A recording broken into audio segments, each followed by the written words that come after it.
qala hadza rabbi hadza aghbaru falamma afalat qala ya qaumi inni bari'un mimma tusyrikun inni wajjahtu wajhiya lilladzi fatara samawati wal arda hanifa wa ma ana minal musyrikin. Artinya, dan demikianlah kami perlihatkan kepada Ibrahim tanda-tanda keagungan kami yang terdapat di langit dan di bumi, dan kami memperlihatkannya agar ia termasuk orang-orang yang yakin. Ketika malam telah gelap, ia melihat sebuah bintang, lalu ia berkata, inilah Tuhanku. Tetapi tatkala bintang itu tenggelam, ia berkata, saya tidak suka dengan Tuhan yang tenggelam. Kemudian tatkala ia melihat bulan terbit, ia berkata, inilah Tuhanku. Tetapi setelah bulan itu terbenam, ia berkata, sesungguhnya jika Tuhan tidak memberi petunjuk kepadaku, pastilah aku termasuk orang-orang yang sesat. Kemudian tatkala ia melihat matahari terbit, ia berkata, inilah Tuhanku. Ini yang lebih besar. Maka tatkala matahari itu terbenam, ia berkata, hai kaumku, sesungguhnya aku berlepas diri daripada apa yang engkau persekutukan. Sesungguhnya aku menghadapkan diriku kepada Rabb yang maha benar, yang menciptakan langit dan bumi, dengan cenderung kepada agama yang benar, dan aku bukanlah termasuk orang-orang yang mempersekutukan Allah. Quran Surah Al-An'am ayat 75 sampai 79. Ma'asyiral muslimin wal muslimat rahimakumullah. Surat Al-An'am ayat 75 sampai 79 tersebut menceritakan kisah inspiratif Nabi Ibrahim alaihissalam dalam mencari Tuhan, menemukan konsep tauhid, dan perjuangan logika untuk menemukan kebenaran.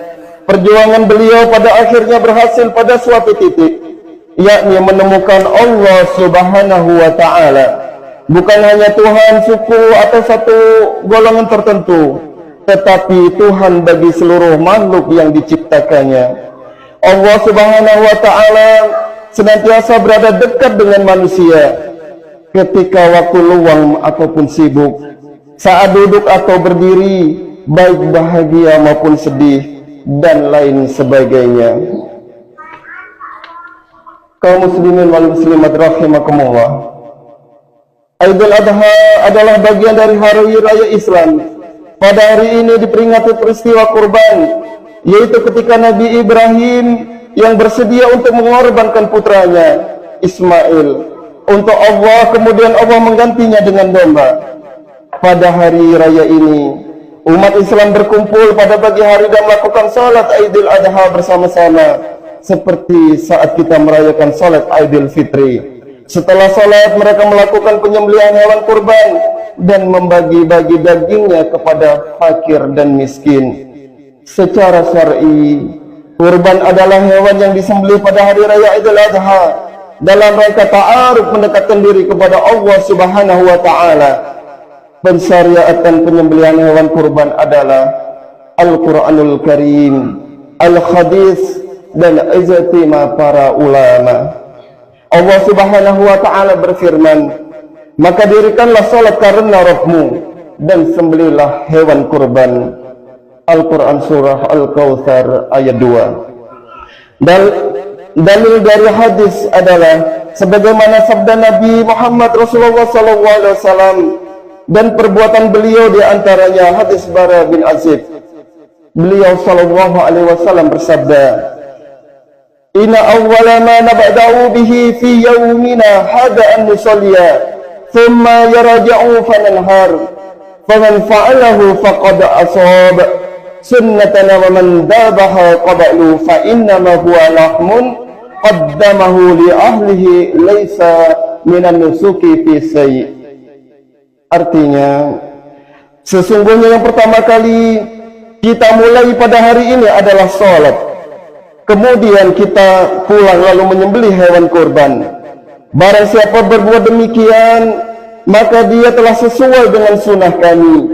Barang siapa yang telah menyembelih sebelumnya, maka itu hanyalah daging yang dipersembahkan untuk keluarganya, tidak termasuk ibadah nusuk sedikit pun.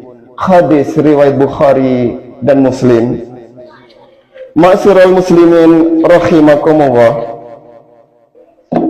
kurban adalah bentuk dari pengorbanan seseorang terhadap harta bendanya dalam rangka ibadah kepada Allah.